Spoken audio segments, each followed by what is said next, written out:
this is about the most indebted period in the history of the world. I never thought I would see so much debt so quickly as we have seen in the last few months. So what we're really talking about is government debt, because no one expects governments to go bankrupt, although we all know that occasionally they do default.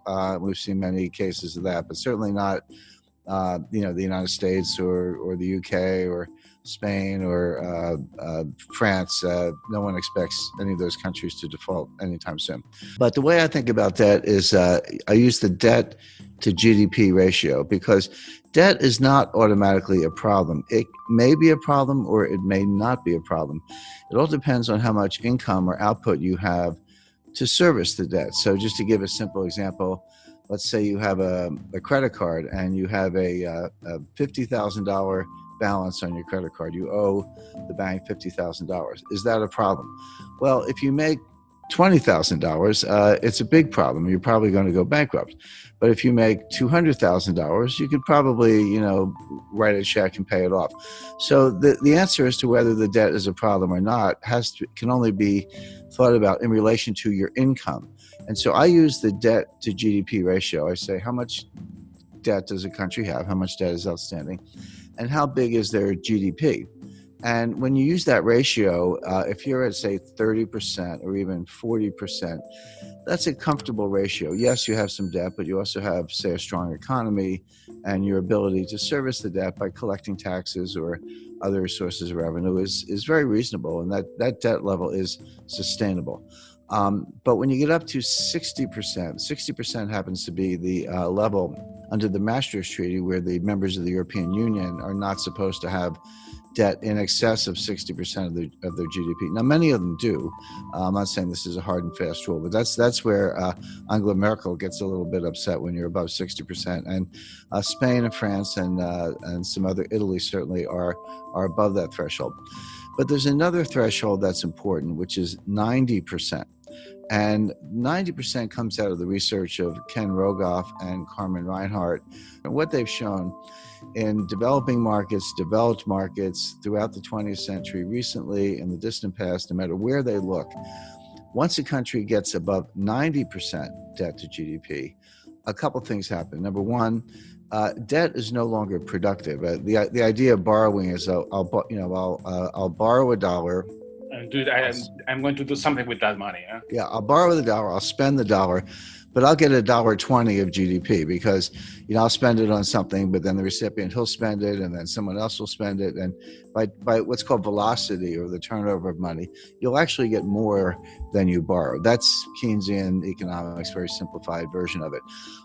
But what Rogoff and Reinhart have shown is once you get past 90%, that's no longer true. You borrow $1 and you spend $1, but you might only get 90 cents or 80 cents of GDP. In other words, you reach a point where you cannot borrow your way out of debt. You cannot borrow your way to get enough productivity to get out of debt. And then you're sort of in a doom loop or a death spiral. Well, I mentioned 30% is comfortable, 60% is a problem in Europe, 90% is this critical threshold. The United States today is at 106%.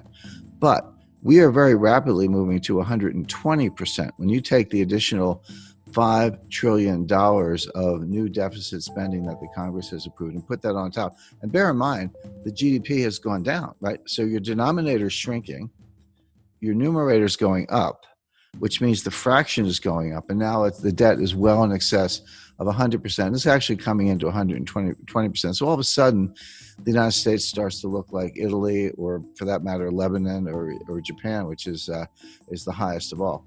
Now, the modern monetary theorists, MMT, modern monetary theory, whom I completely disagree with. I know a lot of them. I know Stephanie Kelton. She's a big brain. She's one of the thought leaders. She has a new book coming out. They say, so what? They say it doesn't matter. That you can take your debt to GDP ratio to not only 100%, but 200%, or in theory, even 300%. It just doesn't matter for two reasons. Number one, you can always print the money to pay off the debt. By the way, everything I'm talking about does not apply if you're borrowing in a different currency. If you're Argentina and you print pesos, but you're borrowing in dollars, that's a problem because you can't print dollars. But of course, the United States can print dollars. The ECB can print euros. Bank of Japan can print yen. And if that's the currency of your debt, just print up the money. What's the problem? And they have other solutions. If inflation starts to take off, just raise taxes. I'm not so sure about that. You borrow yourself into oblivion, you get inflation, and you think you can tax your way out of it. That doesn't sound like a very good way to go. But the bottom line is that all the countries, starting with the United States, but all the major developed countries, are now in these sky high and rising debt to GDP ratios. Now, the question is, what's going to happen next? Interest rates are extremely low. The central banks have made them low. So the debt service is not that great. The debt is huge. But if you're only paying, a fraction of 1%, it's not as if you're incurring a lot of interest expense, which of course adds to the deficit. So that's the first thing. We don't have inflation. People who say that, the money printing that the central banks are doing to buy the debt, which they are, is inflationary. That's not true. That's a kind of gross misunderstanding, comes out of Milton Friedman, et cetera. It's not true. What does cause inflation is velocity, which is the turnover of money. People lose confidence in money, and they spend it, and someone else gets it and they spend it. Everyone's spending it because they want to run into hard assets, land, gold, silver, fine art, real estate, et cetera, or just buy a car because they think the price is going up, or a refrigerator, whatever it is. If you get that kind of velocity, inflation can happen very quickly. And we saw this in the late 1970s. So the real warning is not that any of these countries are going to default on their debt. They're not going to default on their debt because they can print the money. The danger is inflation. Now, if you said, do I see inflation right now? Absolutely not. We're going to see deflation, which is a different kind of danger. Deflation causes debt defaults because Japan has been trapped into that for 30 years. Yeah, and Japan's been in a depression, in my view, since 1990.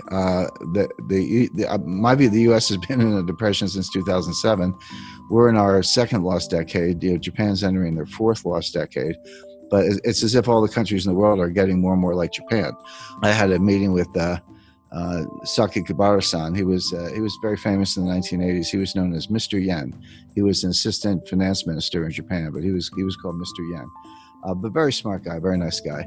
And I confronted him on this. I said, Sakakibara-san, your debt keeps going up and your debt to GDP ratio is sky high and your GDP is kind of flat. And he said, yes, but you're missing one thing. He said, our population is going down, which is true. So on an overall basis, they're flat, but on a per capita basis, their GDP is actually outperforming. So I said, so the logic of that is that someday there'll be one person left in Japan and she will own the entire country and be the richest person in the world. Well, it's very bad for Argentina, and here's why.